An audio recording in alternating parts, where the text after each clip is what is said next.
నా బిడ్డని డాక్టర్ని చేస్తాను, కలెక్టర్ని చేస్తాను, టీచర్ని చేస్తాను, సూపరో అనుకుంటారు. పిల్లల గురించి ఆశపడతారు. తీరా వీళ్ళు అంతమంది సెలపోతే చచ్చిపోతుంటారు. దేంతోనో? సెల్ ఫోన్తోనే. ఈరోజు ప్రపంచంలో అత్యంత వ్యసనం ఏంటంటే ఇదే. తాగుబోతోడు తాగుడు కన్నా, వ్యభిచారి వ్యసనం కన్నా ఈ సెల్ ఫోన్ ఎక్కువ వ్యసనం అయిపోయింది. అవునంటారా కదంటారా? ఎల్వి ప్రసాద్ హాస్పిటల్ అని ఒక హాస్పిటల్ ఉంటుంది, కంటి హాస్పిటల్. ఆ హాస్పిటల్లో ఓ పాస్టర్ గారు డాక్టర్ గారికి వెళ్తే కూర్చోండి పాస్టర్ గారిని లోపల కూర్చోబెట్టారు. నిజంగా జరిగిందే చెల్లి, జాగ్రత్తగా వినండి.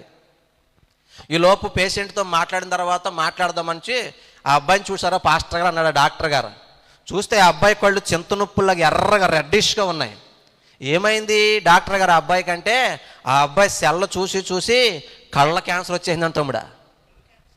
కళ్ళ క్యాన్సర్, ఐ క్యాన్సర్.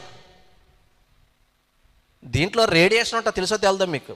దీంట్లో వైరస్ ఉంటుంది, దీంట్లో ఫంగస్ ఉంటుంది, తెలుసా మీకు? ఇవన్నీ కళ్ళ క్యాన్సర్ వచ్చింది. మరి ఇప్పుడు ఏంటయ్యా పరిష్కారం అంటే, కళ్ళు తీసేస్తేనేమో బ్రతుకుతాడు. నిజంగా జరిగింది ఇది.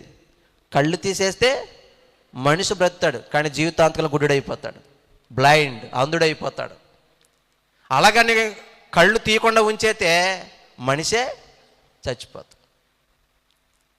తమ్ముళ్ళు చెల్లెళ్ళు ప్రేమతో చెప్తున్నాను, ఇది ఎంతవరకు వాడాలో అంతవరకే వాడాలి. దీంట్లో వాడుకుంటే మంచిగా ఉపయోగపడి ఉంటాయి, చెడ్డగా వాడుకుంటే చెడ్డవి కూడా ఉంటాయి. ఉండవా? కత్తి ఉంది, కూరగాయలు కోయచ్చు, పీకలో కోయచ్చు. ఈ సెల్ కూడా అంతే. చక్కగా బంధువులతో, స్నేహితులతో, కావలసిన వాళ్ళతో మాట్లాడుకుంటాం, ఇన్ఫర్మేషన్ తీసి చదువుకుంటాం, వాడుకోవచ్చు. కానీ చెత్త చెదారం జోలికి వెళ్ళకూడదు.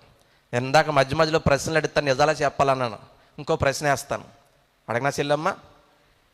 ఈ నెలలో చూడకూడనివే అసలు నేను చూడలేదు అన్నా, ఈ సెల్ని కేవలం మంచిగా మాత్రమే వాడాను, అసలు చెడ్డదాని జోలికి వెళ్ళలేదని అంటే చేయొద్దండి. ఇక్కడ నా పాయింట్ మీకు అర్థమైందా? చూసారా, మనలో చాలామంది తెలుసో తెలియకో బలహీన సమయంలో, ఒంటరి సమయంలో చాలామంది దీని బారిన పడిపోయి జీవితాలు ఏం చేసుకుంటున్నారు? పాడు చేసుకుంటున్నారు. తమ్ముళ్ళు వద్దు, ప్రేమతో చెప్తున్నాను. జీవితం ఎప్పుడు మనం అనుకున్నట్టు ఉండదు. ఈరోజు దేవుడు నీతో మాట్లాడుతున్నప్పుడు ఒక్కొక్కటి సరిదిద్దుకో, జీవితం ఎప్పుడైనా మారిపోద్ది.